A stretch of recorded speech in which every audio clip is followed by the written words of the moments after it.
지금 시작하자마자 겁을 주셨어요. 2024년이 네. 제일 어려울 거다 네, 이러셨는데 그렇게 어려울 것 같아요? 우리나라 경제 상황이? 이제 사실 우리 시청자분들도 많이 네. 아시겠지만 2022년도부터 금리가 올라갔잖아요. 네. 갑자기 50만 원 이자 내던 분들이 막 150만 원을 내게 됐단 말이에요. 2022년도는 그러나 그냥 버텼습니다. 왜냐하면 네. 갑자기 생활 소비 패턴을 바꾸긴 네. 어려우니까. 그런데 이제 23년도가 딱 되고 나니까 야 이거 이제 도저히 못 버티겠다 그러면서 지갑을 닫기 시작을 했고 그게 이제 경기 하락의 원인이 된 거죠. 네. 자 그런데 이제 내년도에는 시장에서는 상당히 금리 인하를 기대하고 있지만 네. 생각보다는 금리가 그렇게 낮아질 가능성이 많지 않고 만약에 낮아진다 그래도 굉장히 제한적일 가능성이 높습니다. 그리고 현재 미국하고 우리나라 금리가 어차피 우리나라가 더 낮잖아요. 네. 기준금리는. 그러다 보니까 아마 미국이 금리를 낮춘다고 해도 우리도 그거에 맞게끔 그대로 낮추기는 조금 어렵지 않겠느냐. 그러면 내년에도 어차피 고금리는 지속될 네, 것이다. 지속될 가능성이 높고 그래서 아마 가계 지출을 내년에 조금 더 줄이는 아마 국면이 되다 보니까 아마 직장 생활하시는 우리 시청자분들은 네. 뭐 경기가 안 좋다 그러는데 난 잘 모르겠는데 뭐 월급은 나오는데 뭐 이렇게 얘기하시겠지만 아마 보너스나 상여가 줄어들 가능성이 있습니다. 그래서 아마 내년도가 이 어려움의 가장 정점이 될 것이다. 자, 그 얘기는 거꾸로 얘기하면 자, 그러면 정점을 지나면 조금은 더 나아질 수 있는 가능성이 있지 않을까. 그래서 어떻게 보면 위기와 기회가 공존하는 게 내년이 아닌가라는 네. 생각을 하게 되는 거죠. 어쨌든 2024년을 맞으면서 네. 초반에는 허리띠를 더 졸라매야 된다 뭐 네. 이런 말씀인데 네. 우리 셀코 TV를 가장 많이 보시는 분들이 40, 50대 이상의 여성분들이거든요. 아마 가계 생활비 이 부분에 대해서 굉장히 고민도 많으시고 맞습니다. 이걸 어떻게 해야 되나 하실 텐데 생활비 다이어트 네. 이거 어떻게 하면 좋습니까? 아마 우리 시청하시는 많은 분들이 제가 말씀을 안 드려도 네. 아 요즘 최근에는 정말 생활비 다이어트를 하시려고 노력하실 것 같아요. 자 그런데 이제 제가 오늘 말씀드리고 싶은 거는 24년도는 뭐 좀 전에 우리가 어렵다는 이야기를 했는데 우리가 평상시에 그냥 당연하게 써야 된다라고 생각했던 것 안에도 네. 사실은 우리가 과소비가 좀 숨어 있기 때문에 사실 2008년도 이전과 2008년도 이후가 많이 다른 게 아마 2008년도 이전을 기억하실 거예요. 대부분 시청자분들이. 2008년 이전에는 200~300 버는 사람이 차는 안 샀거든요. 네. 해외여행도 안 갔습니다. 자, 근데 최근 같은 경우는 기성세대나 뭐 MZ세대나 할 것 없이 200~300이나 300~400을 벌어도 다 차를 사고 다 해외여행을 매년 갑니다. 자, 이게 왜 이런 현상이 발생했느냐. 2008년 이전에는 금리가 높았기 때문에 남의 돈을 빌린다는 것이 상당히 부담스러웠어요. 그래서 이런 나름대로 이런 생활을 안 했는데 2008년 이후에 최근에는 금리가 좀 올라갔지만 상당 기간 10년 넘게 시장 금리가 1~2% 수준이에요. 네. 남의 돈이 좀 우습다는 거죠. 돈을 빌려서 주식 사고, 돈을 빌려서 차 사고, 심지어는 돈을 빌려서 소비를 하는 시대가 된 겁니다.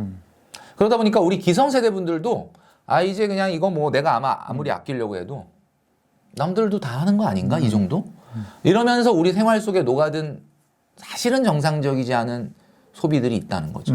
제가 그래서 그런 소비를 한 10가지 정도를 골라서 말씀드리려고 하거든요. 네. 그래서 이제 우리가 흔히 얘기할 때 누구나 다 하는데 사실 조금 2024년도에는 좀 슬기로운 소비 생활을 위해서는 좀 안 했으면 좋겠다. 그러니까 그 10계명이 있다. 10계명이 있죠. 네. 그러니까 네. 슬기로운 소비 생활을 위한 10계명 네. 요거를 조금 가벼운 것서부터 시작을 해서 좀 무거운 것까지 이렇게 순위를 매겨서 10위부터 1위까지 쭉 한번 말씀드리려고 합니다. 한번 알려주세요. 네. 뭐부터 해야 돼요? 10위부터 해야 되겠죠. 네, 자, 네. 10위는 자, 처음에는 가벼운 거라고 그랬습니다. 네, 네.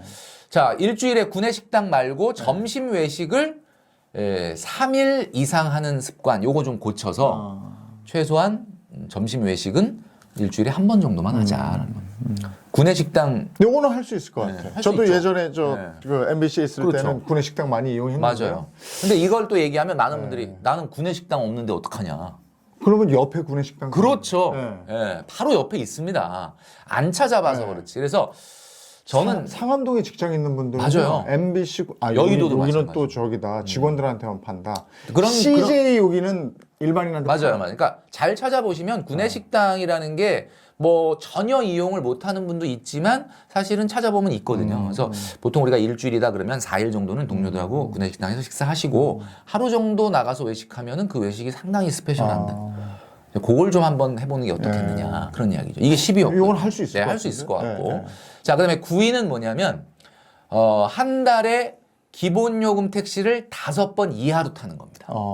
그러니까 한 일주일에 한 번 정도는 기본 요금 택시 괜찮은데 그 이상 타는 건 좀 안 된다. 기본 요금 택시가 왜 무섭냐면 네.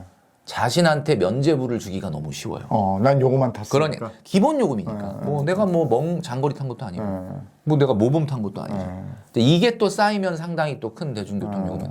아마 우리 시청하시는 많은 분들 기억하시겠지만 서울과 인천은 내년에 기후 동행 카드라는 게 나옵니다. 요거는 이제 6만 5천 원으로 지하철과 버스와 따릉이를 무제한으로 탈 수가 있거든요. 내년에는 좀 대중교통 요금도 한번 조금 절약을 해보자라는 이야기죠. 8위는 많은 분들이 좀 반발이 있을 것 같은데 8위는 매일 커피 테이크아웃은 한 잔으로만 끝내자.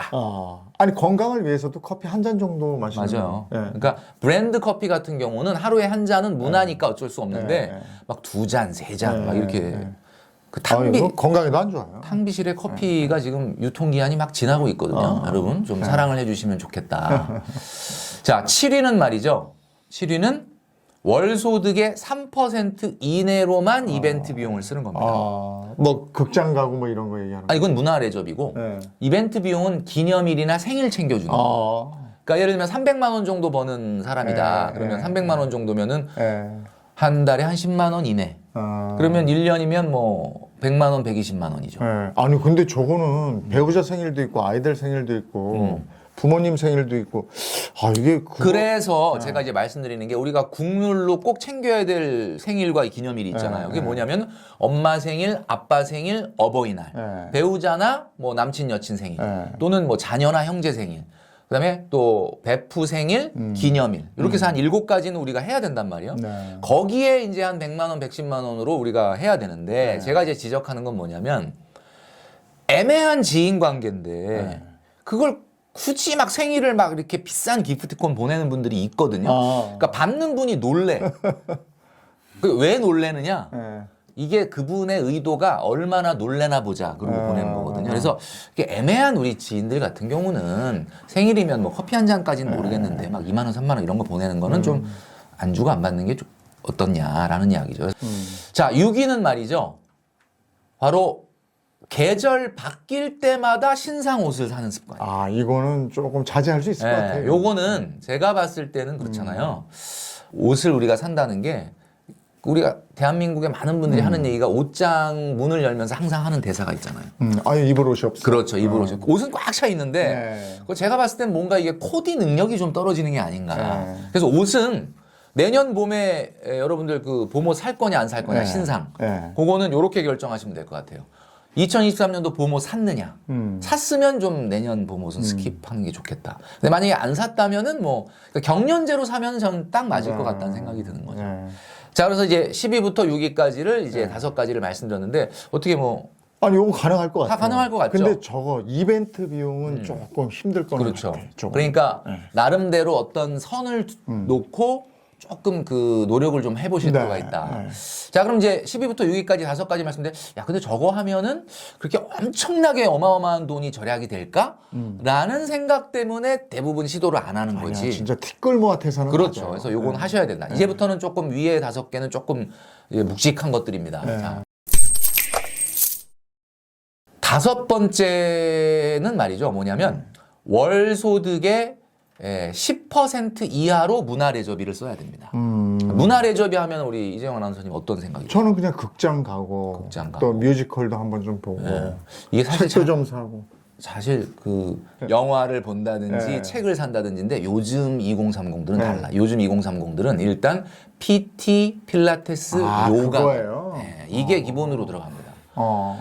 이게 또 비용이 만만치가 않아요. 그렇죠. PT, 필라테스, 요가 3종 세트에다가 골프와 테니스가 들어가 버리면은 자, 그럼 그런데 문화 레저비로 다 쓰겠네. 그렇죠. 그러니까 문화 레저비를 우리가 10% 이상을 쓰게 된다는 거는 아예 저축은 포기하게 되는 상황이 그렇겠네요. 됩니다. 요거는 꼭 좀 주의하시고 제가 10% 이렇게 하면 또 많은 시청자분들이 그거 10%는 써야 되는 거였어? 이렇게 또 생각하시고 안 쓰셔도 돼요. 그렇죠. 안 쓰셔도 됩니다. 요즘 책도요. 동네 도서관에서 얼마나 이 새로 나온 책들 빨리빨리 갖다 놓는지 모르거든요.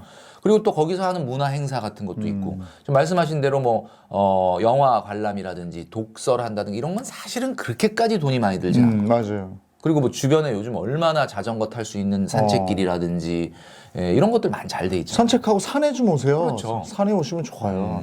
그런 것들 때문에 문화레저비를 조금 우리가 말씀드렸고요. 자, 4위는 말이죠. 네 번째. 4위는 요거는 이제 사실 최근에 사실 문제가 좀 있는 게 월 소득의 30% 이내로 식생활비를 써야 됩니다. 아마 이건 주부님들은 저보다 더 이거는 어떻게든 신경 쓰실 거라고 보는데 우리가 흔히 엔겔 지수라고 그러잖아요. 예. 엔겔 지수. 보통 내가 버는 소득에서 얼마 정도를 식생활비로 쓰느냐. 근데 요즘 젊은 친구들 보면 이 엔겔 지수가 상당히 높은 게 맞아요. 배달 음식들을 그렇게 먹어요. 맞습니다. 그러니까 한마디로 얘기하면 엔겔 지수는 자기가 쓰는 지출 중에서 식생활비의 비중을 엔겔 지수라고 하는데 네. 그렇게 얘기하면 너무 어려우니까 저는 그냥 편하게 소득에서 몇 %를 식생활비로 쓰냐 이렇게 많이 얘기하는데 1인 가구이면서 500만 원 이하인 가정인 경우에는 절대로 30% 넘으면 안 된다. 그리고 소득이 높아지면 높아질수록 어떻게 되죠? 엔겔 지수는 낮아지죠. 네, 그러니까 오히려 소득이 높다 그래서 그럼 나는 소득이 높으니까 좀 많이 써도 돼? 그게 아니라 30% 이내로 하려고 노력을 하셔야 된다는 거죠. 근데 이제 최근에 제가 이걸 말씀드리면서 상당히 저도 마음이 좀 아픈 게 나가 보면은 이 음식 물가가 비싸요. 많이 올랐어요. 굉장히 비쌉니다. 그래서 이게 더욱 그럴수록 우리가 조금 노력을 해야 되지 않을까라는 것을 좀 말씀드리고 싶어요. 자, 이제 탑 3만 남았어요. 예. 7가지 말씀드렸는데 이 7가지보다도 더 파괴력이 큰 게 이 3가지거든요. 3위는 뭐냐면 월 소득의 15% 이하로 주거 비용을 쓰셔야 된다라는 겁니다. 저 월세 얘기하는 거예요? 이제 주거 비용이라는 게 뭐냐면 우리 이제 시청자분들 같은 경우는 아마 이제 집은 있는 분들이 또 많이 있으실 거라고 보거든요. 그러니까 내가 내 집이 있다 그러면은 그건 주거 비용이 안 들어가는 거라고도 볼 수 있습니다. 물론 뭐 이자를 내시는 분들은 있겠지만 근데 여기서 말하는 이제 주거 비용이라는 거는 15%라고 제가 그 리미트를 딱 뒀던 이유가 뭐냐면 15% 전세자금 대출이잖아. 월세를 얘기하는. 자, 이거는 어떤 경우에 많이 올라가냐면 직주 근접을 하면 올라갑니다. 직장 가까운 곳에 살면. 그러니까 뭐 직장이 굉장히 시골에 있다 그러는 거 아니라고 한다면 뭐 우리가 뭐 여의도에 있다 또는 뭐 시내 중심에 있다 강남 판교에 있다 이래 버리면은 회사 출퇴근하는 거 너무 멀다 힘들다 그래가지고 막 회사 코앞에다가 얻어버리면은 그냥 돈이 엄청나게 나오는 거거든요.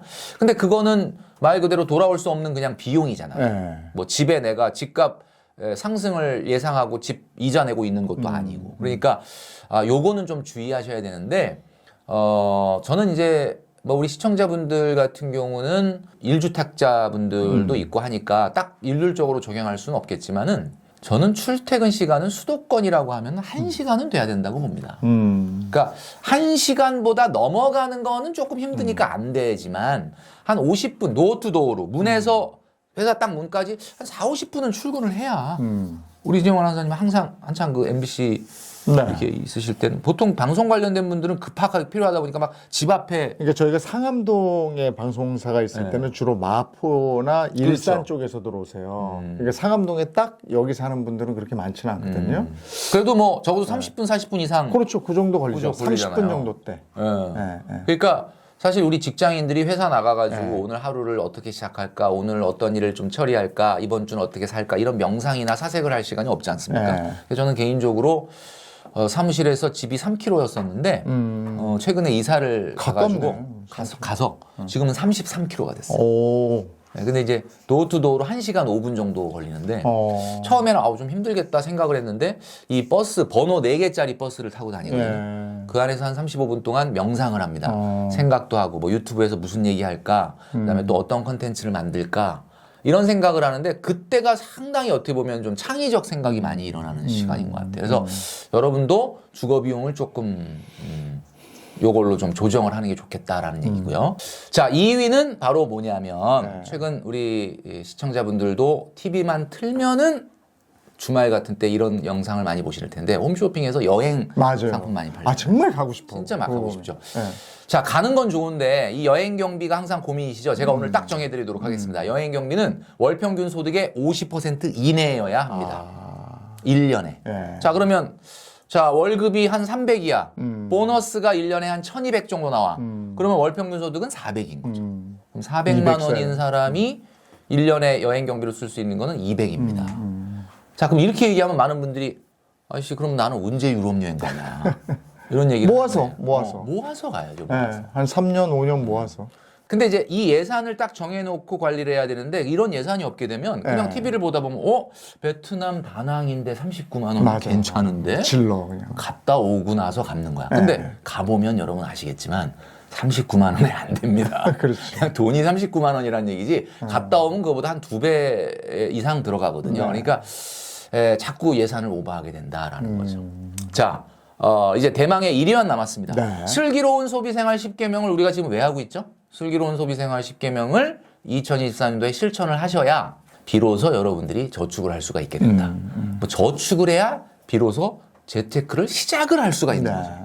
자, 1위는 말이죠. 바로 여러분도 예상하시겠지만 월 소득의 6개월 이상 되는 차를 안 타는 일입니다. 아, 월 소득의 6개월. 월 소득의 지금 뭐 우리 6개월. PD님 작가님들도 상당히 고개를 끄덕끄덕하면서 638, 상당히 뭔가 1800. 마음에 찔림이 있는 것 같은데 자기 월 평균 소득의 6개월 되는 차를 탄다 그러면 그게 BMI 지수 1입니다. BMI 지수. 여러분 그 BMI 지수가 체질량 지수인 줄 알고 계시죠? 아닙니다. 차질량 지수입니다. 차질량 지수. 제가 차질량 지수라고 얘기하는데 그러면 예를 들면 이재용 아나운서님이 지금 자기 소득의 6개월치 차를 탄다라고 하면은 그게 1이라고 그랬잖아요. 네, 네. 보통 사람들이 이게 몇 나올 것 같습니까? 젊은 친구들이 차부터 사요. 네? 그러니까 자기 소득에서 집 사는 건 꿈도 못 꾸기 때문에 차는 일단 좋은 걸 타자 이렇게 하는 경우가 많더라고요. 네네네. 그게 좀 상당히 많을 것 같아요. 맞아요. 네. 이게 1.5까지를 저희가 저는 그냥 정상으로 봅니다. BMI 지수, 그러니까 차질량 지수. 그런데 1.5가 넘는다 그러면 그거는 고허죠. 고허. 고도 허세. 이게 대한민국이 가장 심각한 게 뭐냐면 제가 얼마 전에 이 라디오 방송을 출연했다가 뭐 라디오에 사연이 들어왔어요. 근데 그 고민 사연이 뭐냐면 알바를 하는데 카페에서 200만 원을 번다는 거예요. 정말 열심히 하는 거죠. 그러네. 근데 어느 날 갑자기 엄마가 부르더니 1억을 줄 테니까 카페를 차려라. 이렇게 얘기한 거예요. 네. 기분이 너무너무 좋겠죠. 네. 그래서 200만 원 알바를 하던 친구가 갑자기 사장이 된 겁니다. 알바 한 명 고용하고 둘이서 열심히 돌아가면서 카페를 했어요. 그래서 한 달이 딱 지났는데 임대료 내고 커피 원두값 내고 전기료 내고 뭐 인건비 주고 얼마 남았느냐? 500만 원이 딱 남아. 그러니까 갑자기 200 알바 벌던 분이 500이 들어오니까 이 눈이 확 뒤집혔어. 그래서 제네시스 GV7을 먹었다. 자, 그런데 여러분 500만 원 누구 돈입니까? 500만 원? 순수입이면 내 돈이죠. 네, 내 돈이라고 생각하시죠? 네. 그 엄마가 1억을 투자해 줬잖아. 네.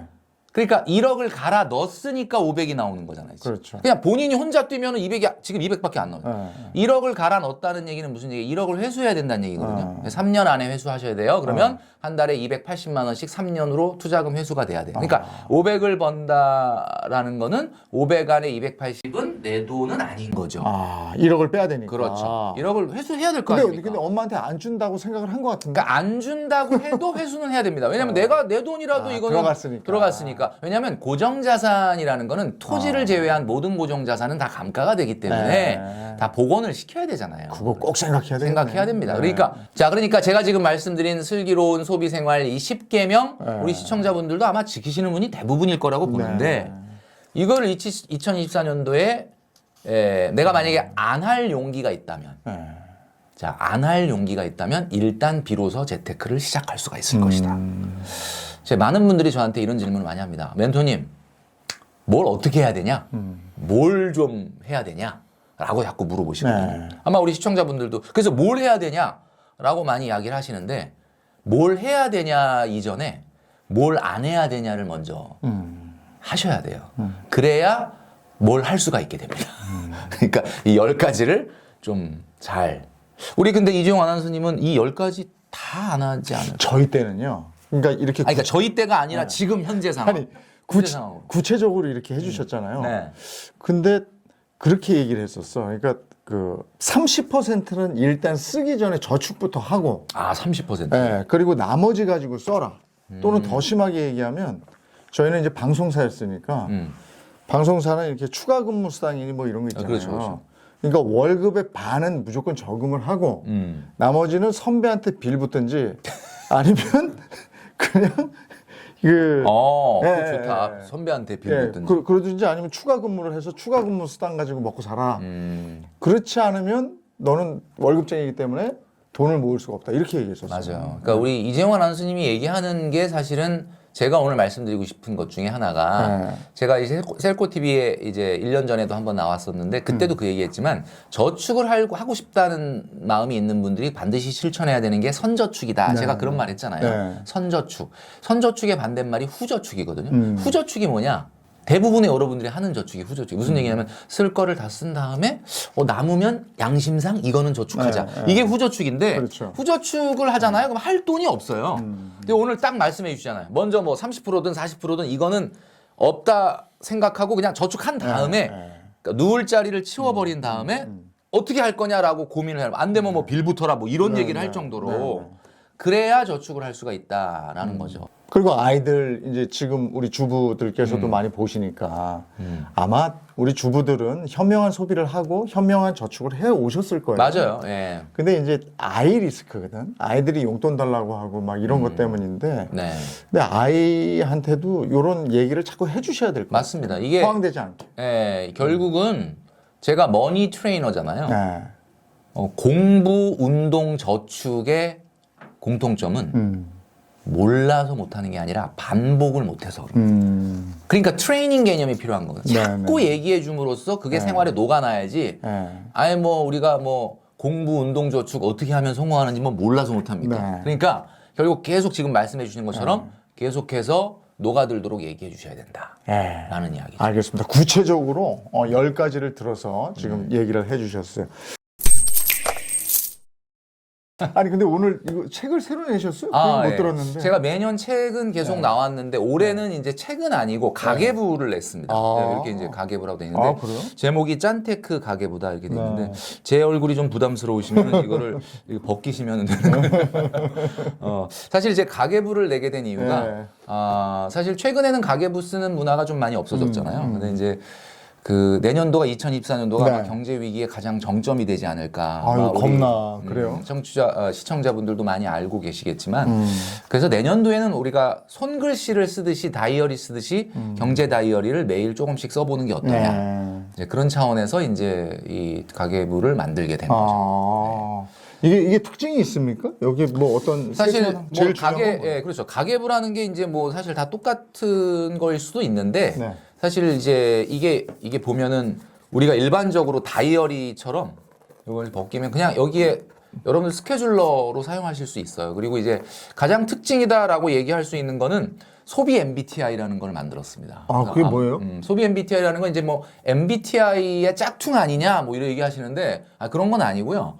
이제 MBTI라는 게 이제 약자가 Money and Bias and Tendency Indicator라고 해서 돈에 대한 소비 성향을 제가 16가지로 나눈 거거든요. 그래서 여기에 보시면은 아마 본인이 어떤 성향이냐라고 하는 것을 16가지로 분류를 해놨습니다. 그러니까 뭐 예를 들면 이런 거죠. 간단하게 소개하면 돈에 대해서 좀 관대한지 아니면 절약형인지 아니면 돈을 일관되게 쓰는지 아니면 좀 불규칙하게 쓰는지 그리고 또 음식이나 문화 쪽에 돈을 많이 쓰는지 쇼핑 쪽에 많이 쓰는지 그리고 자기가 이제 조용한 여가 생활을 보내는지 아니면 좀 다이나믹한 여가 생활을 보내는지 이런 것들을 좀 파악을 해서 조금 올해 내년도에는 조금 내가 부족한 부분을 고쳐보자라는 차원에서 그런 것들을 할 수 있는 가계부가 되는 거죠. 그럼 본인의 소비 성향도 파악을 할 수가 네네, 있겠네요. 맞습니다. 알겠습니다. 고물가 시대 가계부 다이어트 비법부터 소비를 어떻게 해야 되는지 현명한 방법까지 얘기를 해주셨고요. 계속 이어서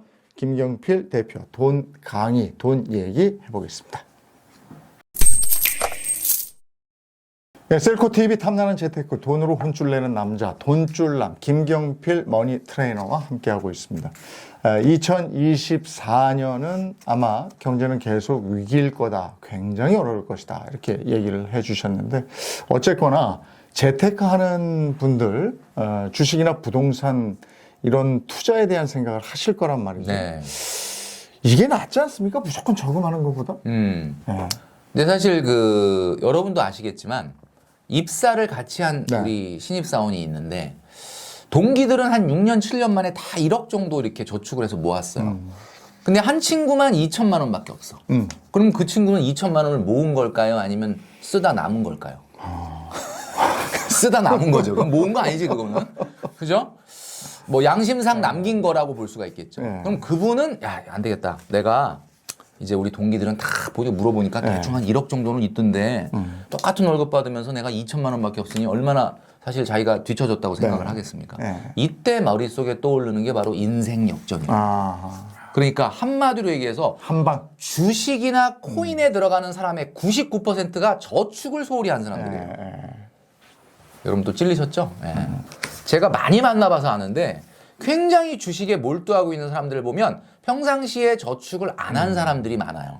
자, 그러면 제가 여러분들에게 한번 말씀드리도록 하겠습니다. 지금부터 10년 전입니다. 아마 우리 이종환 아나운서님도 기억하시겠지만 지금부터 10년 전이면 2013년도거든요. 2013년도는 지금보다는 경기가 좋았습니다. 뭐 그 당시엔 또 어렵다 그랬지만 지내놓고 보니까 그때는 좀 좋았었던 시절인데 당시에 모든 증권사에서 핏대를 세워가면서 이 주식은 우량주니까 무조건 장기 투자하면 성공합니다라고 투자를 찝어줬던 10개 종목이 있었어요. 아마 그 종목을 여러분들도 들으시면 아실 겁니다.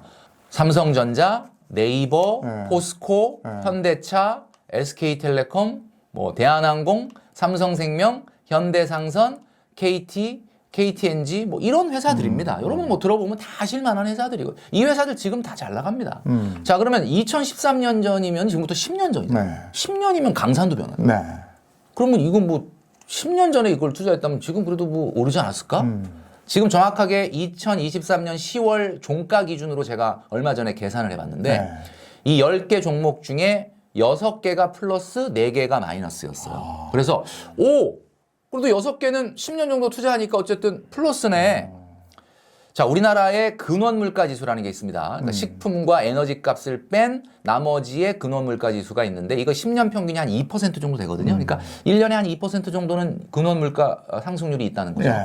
그걸 제외하고 제가 딱 봤어요. 그랬더니 딱 2개 빼고 다 마이너스입니다. 그런 거예요. 여러분. 누가 그걸 우량주라고 합니까? 그런데 여러분들이 이제 착각하시면 안 되는 게 이 주식에 뭔가 있을 거라고 생각하시는 분들이 많은데 제가 말씀드리잖아요. 그러니까 주식 투자라는 것이 어떤 세계인지를 제가 지금 좀 전에 어떤 사람이 주식에 몰두한다 그랬습니까? 저축을 소홀히 한 사람들.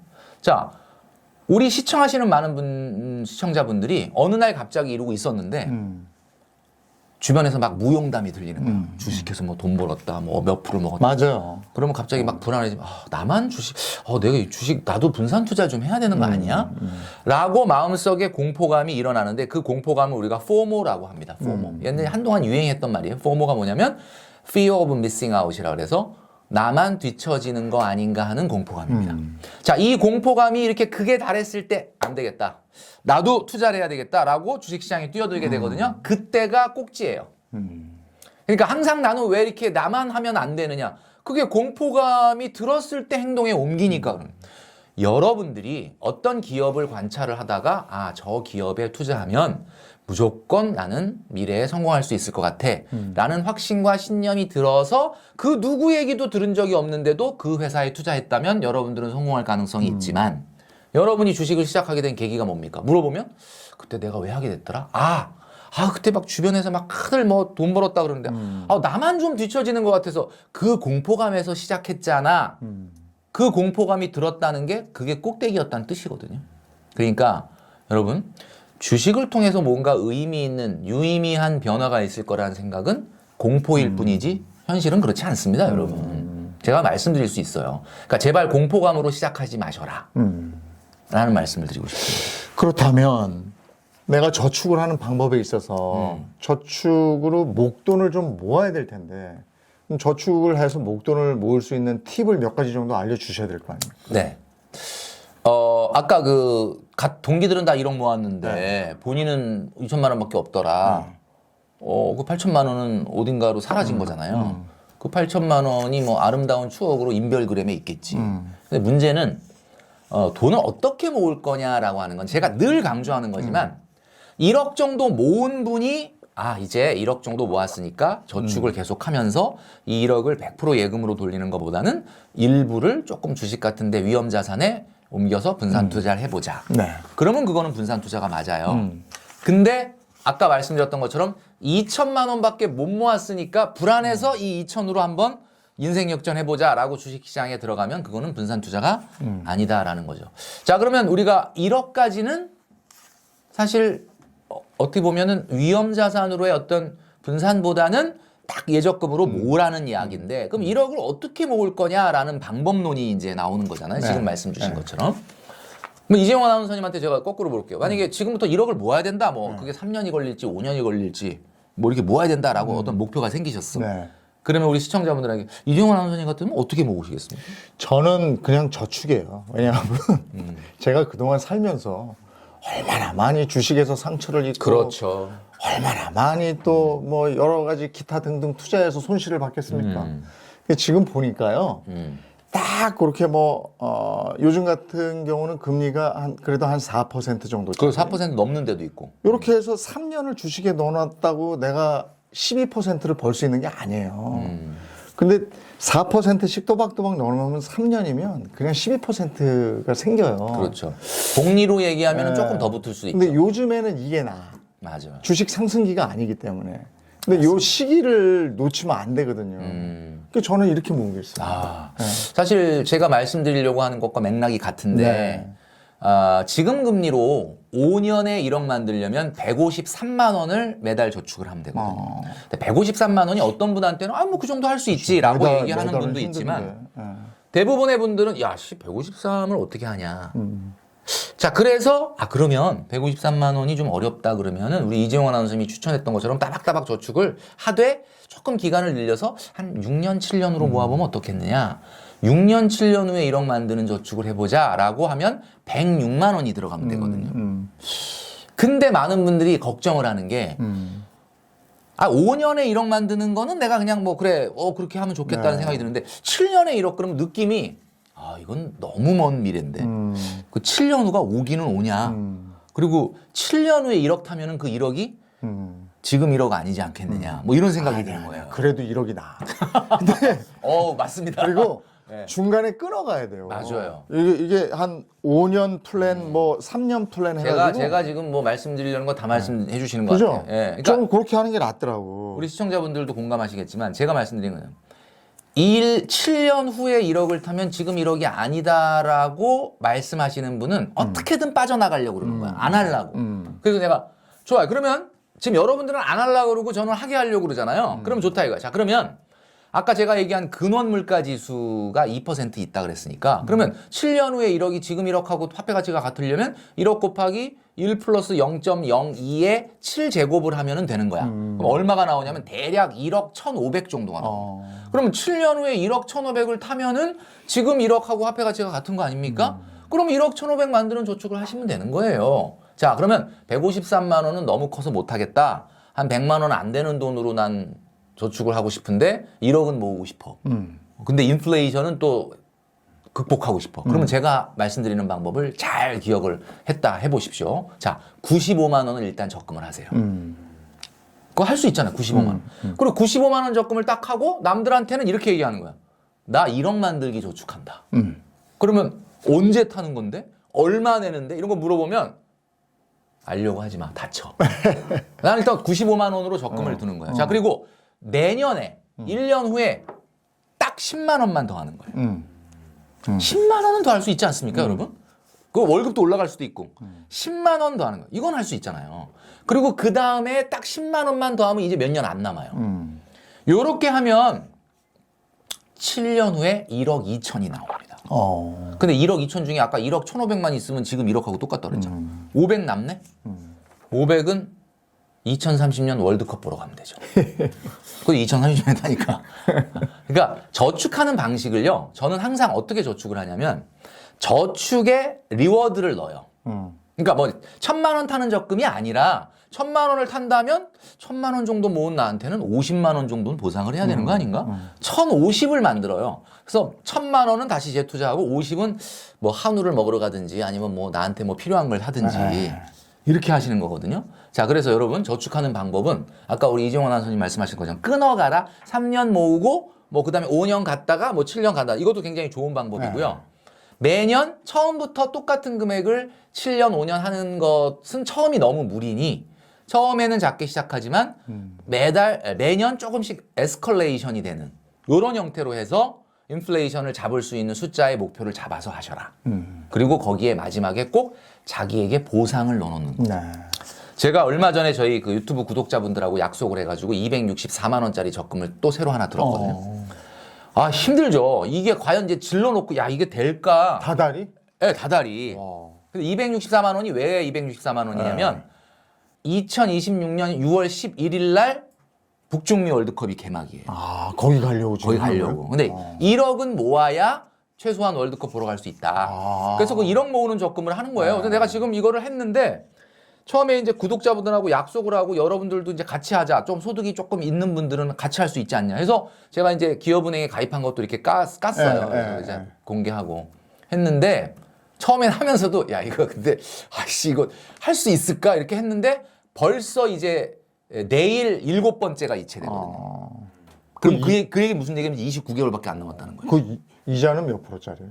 그게 기업은행에 5.13짜리. 야, 그거 괜찮다. 네, 그렇게 한 거죠. 그래서 제가 했는데 여러분 이거 거짓말이 아니라 제가 이걸 한 달 36개월을 내야만 내가 그렇죠. 월드컵 보러 가는 건데 딱 첫 달 한 번 빠지고 그날 이강인 선수가 월드컵에서 골 넣는 꿈을 꿨습니다. 그러니까 이게 무슨 얘기냐면 저축은 여러분 설레네, 이렇게 설레. 하셔야 돼요. 내가 아직 갖지는 않았지만 갖게 될 거를 생각하면서 하는 거거든요. 그래서 이런 방식으로 모으셔라. 제가 좀 아까 이제 말씀드렸던 것 중에 하나가 기본적으로 슬기로운 소비 생활 10가지를 지키라라고 했던 이유가 그거를 안 할 수 있고 지킬 수 있는 용기가 돼야 비로소 저축을 할 수가 있거든요.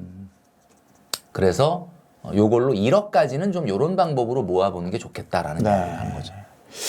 그리고 이제 이 방송을 보시는 분들이 또 돈 불리는 것도 생각을 하시지만 네. 이제 돈을 지켜야 되는 나이에 접어든 분들도 맞습니다. 계시단 말이에요. 네네. 내 돈을 지켜야 되는데 앞으로 노후는 또 어떻게 할 것인가에 대한 고민들도 있을 거란 말이에요. 네, 노후. 아, 나 집 하나 달랑 있는데 노후 대비해서 이건 뭐 어떻게 해야 되나. 집 하나 달랑이 아닙니다. 집 하나 있다는 게 대단한 거죠, 대한민국에서는 사실은. 자, 제가 한번 이렇게 말씀드릴 수 있을 것 같아요. 지금 2023년도를 기준으로 해서 최저 생계비라는 게 있습니다. 이건 매년 그 보건복지부에서 발표하거든요. 그러니까 이게 최저 생계비 그러니까 많은 분들이 아유 그거는 뭐 정말 어마어마하게 힘든 분들이 생활하는 생활비 아니야. 그런데 그게 아니고 진짜 대한민국에서 아주 최소한의 기본 생활을 할 수 있는 생활비예요. 이게 얼마냐면 1인 가구는 124만 6,735원. 124만 원 정도 되고요. 2인 가구는 207만 원 정도 됩니다. 물론 뭐 굉장히 윤택하고 넉넉하게 사는 생활비는 아니지만 그래도 기본적으로 생활을 할 수 있는 최소한의 생활비가 124, 2인 가구는 207이라는 얘기잖아요. 자, 그러면 많은 분들이 그런 얘기 합니다. 자, 노후 준비해야 되는데 노후 자금 얼마 모아야 돼? 자꾸 이런 걸 물어보신다는 거죠. 그러면 한번 이렇게 생각해 보겠습니다. 집이 딱 한 채가 있다. 그럼 집은 어쨌든 벽돌을 빼서 생활할 수는 없는 거니까. 물론 뭐 주택연금이라는 제도가 있어서 내 집에서 살면서 연금을 받을 수 있는 제도가 있긴 하지만 그거는 이제 호불호가 좀 갈립니다. 그래서 내가 내 집에서 계속 꽃감 빼먹듯이 벽돌을 빼서 생활하는 걸 또 거북스러워하는 분들이 있거든요. 그래서 제가 지금 딱 말씀드릴게요. 노후 자금 얼마 모아야 된다라고 물어보시니까 그러면 이거 아닙니까? 1인 가구는 124만 원. 2인 가구는 207만 원. 1년으로 얘기하면 1인 가구는 1년에 1,500만 원. 2인 가구는 2,500만 원 정도의 자본소득이 있어야 된다. 자본소득이 뭡니까? 내가 어딘가 나가서 막 근로를 해갖고 워킹을 해가지고 돈을 버는 소득이 아니라 그냥 가만히 있어도 1년에 1,500만 원 정도가 자본소득으로 나온다? 그럼 그 얘기는 무슨 얘기냐면 1년에 1,500만 원 정도 나온다는 건 내가 다른 건 몰라도 내가 근로소득이 잠깐 멈춰도 내가 1인 가구 최저 생계비 정도의 생활비 정도는 나오네?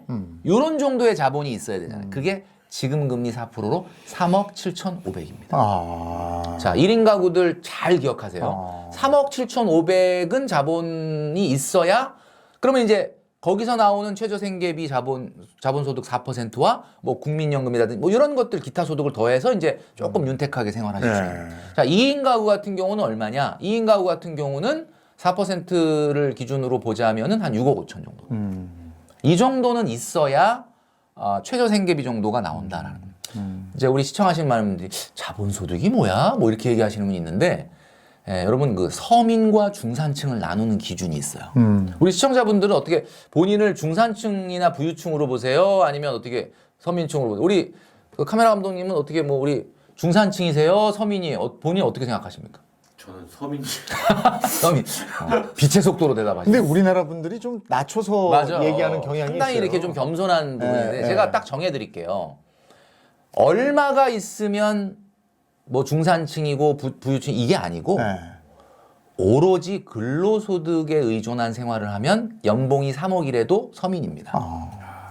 그리고 서민이네. 근로소득 굉장히 더 낮춰서 후려치시는 것 같은데 중산층은 뭐냐면 근로소득도 있는데 네. 자본소득도 있어. 이자 같은 게 들어오는 근데 거야. 그게 최저생계비 정도 이상은 나와. 그러면 그건 중산층인 거예요. 네. 그리고 부유층은 뭔지 아십니까? 부유층은 오로지 자본소득으로만 생활하는 사람이에요. 시스템으로 가는 거야. 그렇죠. 일 안 해도.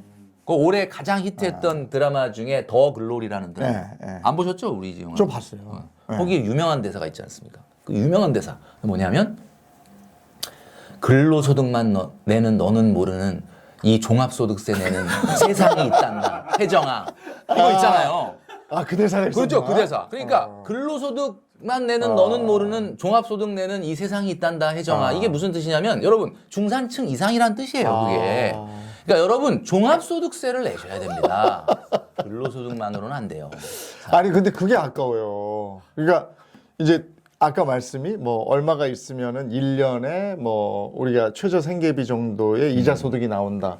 근데 이자 소득 2천만 원 넘어가면 그것도 세금으로 그렇죠. 그것도 종합소득세에 가져가요. 합산이 되죠. 예. 그러니까 이제 제가 얘기한 거는 그냥 기준점으로 말씀드리는 게 뭐 그걸 꼭 무조건 금융소득으로 받아야 된다는 얘기가 아니라 그 정도의 자본은 그러니까 노후자금을 자꾸 물어보시니까 제가 얘기를 하는데 사실은 저는 노후자금보다는 지금 말씀드리는 방법으로 노후 준비를 하시는 게 더 좋아요. 그러니까 내가 3억 7천5백을 모아야 되겠다. 6억 5천 모아야 되겠다. 이것도 좋지만 일단 그 생각보다는 여러분들이 이렇게 계산을 해보실 필요가 있어요. 내가 노후에 얼마의 생활비가 들어갈 거냐를 계산해 봐야 돼요. 자, 2030도 해봐야 됩니다. 우리 PD님, 감독님도 다 해보셔야 돼요. 자, 왜 해봐야 되냐면 지금 쓰는 생활비 한번 생각해 보세요. 한 달에 얼마 쓰세요? 머릿속에 기억하셨죠? 한 달에 생활비 뭐 예를 들면 400, 500이다 생각하셨죠? 거기서 뭘 빼야 되냐면 대출 원리금 빼십시오. 어차피 은퇴하기 전까지는 대출은 다 상환한다고 가정을 하고 물론 못할 수도 있겠지만 원리금을 빼? 네. 원리금. 원금과 이자 원금과 이자 빼. 그 500만 원이 지금 생활비야. 그럼 거기서 대출 원리금 빼라는 거예요. 대출 원리금. 그리고 뭘 빼냐면 자녀 교육비를 빼셔야 돼요. 그럼 남는 게 없는데. 그 남는 게 없는 건 좋죠. 그러니까 생활비에서. 예. 그러면 남는 게 300이다 이거야. 300. 예. 자, 그러면 300이 여러분들의 순생활비예요. 그 순생활비에 1.5에서 2배 정도 들어갑니다. 노후에. 왜 많이 들어가지? 라고 얘기하시는 분이 있는데 이유는 간단합니다. 월요일부터 금요일까지는 회사를 가고 토요일하고 일요일만 여가 생활을 보내면서 쓴 생활비예요. 근데 노후에는 월요일부터 금요일까지 회사를 안 가지. 안 가지. 예. 물론 월화수를 사회활동을 하기는 하겠죠. 그러나 여가 생활이 대폭적으로 늘어나기 때문에 무조건 1.5에서 2배는 들어간다. 자, 그러면 그 생활비를 현재 화폐 가치로 계산해 보세요. 450이다. 그럼 매달 1일 날 내 통장에 450이 꽂혀야 돼. 그러면 일단 딱 머릿속에 드는 생각이 제가 아까 서민은 근로소득에만 의존한다라고 하는 게 서민이라고 했잖아요. 서민이 영어로 뭔지 아십니까? 서민이 영어로 뭐 무슨 ordinary people 이런 게 아니고 워킹 클래스가 서민이에요. 워킹을 하면 다 서민이다 이런 뜻입니다. 노동자네. 예. 워킹을 하면 다 그러니까 무슨 얘기야? 자본소득이 있어야 되는 거죠. 근데 자본소득이 나도 멘토님 저도 자본소득이 있는데 뭐 저기 은행에 예금 한 5천만 원 해놨던 이자가 뭐 한 1년에 몇백 나오던데, 그 자본소득은 제가 아까 얘기했잖아요. 1인 가구, 2인 가구가 생활할 수 있는 기본 생계비 수준이 안 되기 때문에 그건 아직 자본소득이라고 보기 어려운 거니까 자본소득이 발생을 해야 된다. 종합소득세를 내야 된다.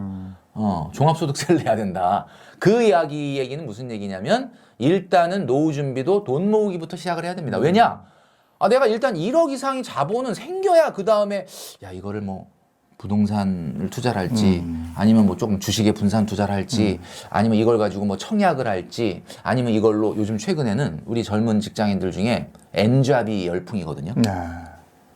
진짜 깜짝 놀라는 거는 이 얘기 들으면 참 이 얘기가 참 슬픈 얘기인데 좀 어떻게 듣겠다라는 슬픈 얘기인데 제가 사람을 많이 만나잖아요. 멘토링을 많이 하는데 소득이 높은 친구일수록 N잡을 해. 소득이 죄송합니다. 좀 낮은 분들은 굉장히 만족해하고 살아요. 그러니까 소득이 내가 보기에는 와 이거 소득으로 어떻게 앞으로 근데 이분들은 내가 뭐 결혼할 것도 아니고 집을 살 것도 아닌데 이 정도 소득이면 혼자 쓰긴 참 괜찮다. 욕심을 제거했구나. 응? 그러니까 이게 좀 안타까운 게 어려움에 적응해 버렸어. 나이가 아직 30대인데. 청년은 말이죠. 어려움이 왔을 때 그 어려움에서 발버둥을 치고 어떻게든 이것을 미래를 개선해 보겠다고 노력을 하는 게 청년의 마인드지. 어려움에 적응했다는 건 노인이에요.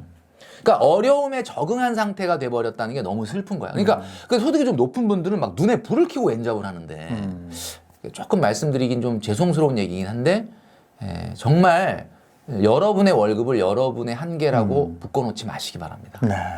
그래서 노후 준비도 일단은 자본을 만드는 것부터 일단 첫 단추를 끼워라. 내년도에 주식과 부동산이 뭐 어떨 거냐 뭐 설왕설래가 많아요. 시장에서 아마 뭐 유튜브나 많은 거 보고 계시죠? 제가 단연코 말씀드리는데 내년도에 위험자산으로 옮겨 타셔서 의미 있는 변화는 없을 겁니다. 제가 단언을 하게 말씀드려요. 왜 그러느냐? 최근에 주식시장이 조금 반등을 했습니다. 올해 상반기는 상당히 좀 좋았고요. 뭐 최근에도 좀 많이 올랐고 뭐 미국 주식, 한국 주식으로 제가 굳이 큰 테두리에서 말씀드리면 미국 주식의 최고점이 2021년 연말이었는데 그때 대비 지금 96%가 회복이에요. 그런가요? S&P 500은 거의 그 최고점 대비 96%까지 올라와 있습니다. 자, 코스피는 최고점이 제가 기억하기로는 2021년도 여름이었는데 그 최고점 대비 지금 80%까지 올라왔습니다. 자, 그러면 어디가 더 싸죠? 미국은 96%까지 회복이 됐고 우리나라는 80%까지밖에 회복이 안 돼요. 우리나라가 싸죠? 그럼 많은 분들은 뭐야? 야, 그러면 우리나라가 싸네. 우리나라를 조금 이렇게 좀 확보해 놓으면 좀 좋지 않겠느냐. 또 반대로 어떤 분들은 우리가 시장에서 늘 알려져 있는 얘기지만 경기가 하강할 때는 비싼 놈이 더 비싸진다. 뭐 이런 정설이 있거든요. 그래도 S&P 500이 낫다. 저는 둘 다 아니라고 봅니다. 왜?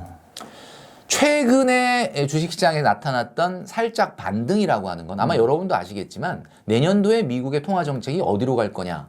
그냥 거기에 초미의 관심사가 있는 거거든요. 지금 뭐 앞으로 경기가 좋아질 거냐 나빠질 거냐 이게 아니고 그냥 오로지 금리가 지금 너무 높은 상태로 짓누르고 있었는데 요거 내려갈 거냐 안 내려갈 거냐에 온통 기대감이 있는 거예요. 지금 최근에 나와 있는 업데이트된 정보 여러분들도 보시고 계시겠지만 지금 정도의 상황에서는 내년도에 금리 인하의 가능성은 높아지기는 했습니다. 그런데 문제는 뭐냐? 과거와 달리 시장을 뚫어져라 열심히 점도표라는 걸 옛날에 우리 안 봤거든요. 몰랐지 그런 거. 요즘 모든 투자자들이 그거 보고 있어요. 그거 상당히 그 점도표라는 게 뭡니까?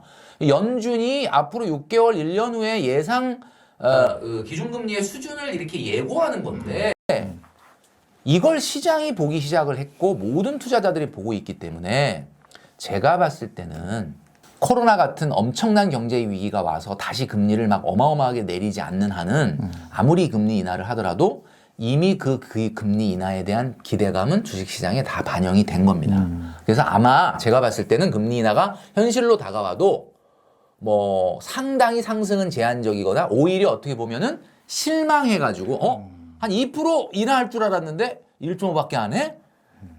저는 오히려 의미 있는 반등은 없을 거라고 봅니다. 그래서 내년도는 김경필 멘토 뭐 개인적인 생각이지만 여전히 도끼질을 하시는 것보다는 도끼 나를 가져라 이렇게 말씀드리고 싶어요. 알겠습니다. 오늘 셀코TV 탐나는 재테크 2024년을 앞두고 어떻게 돈을 모아가면 좋을지 김경필 머니 트레이너와 함께 알아봤습니다. 저도 아주 많은 생각을 하게 되는 그런 시간이었습니다. 오늘 여기서 마쳐야 되겠습니다. 함께 해주셔서 고맙습니다. 네, 내년에 감사합니다. 뵙겠습니다. 네, 감사합니다.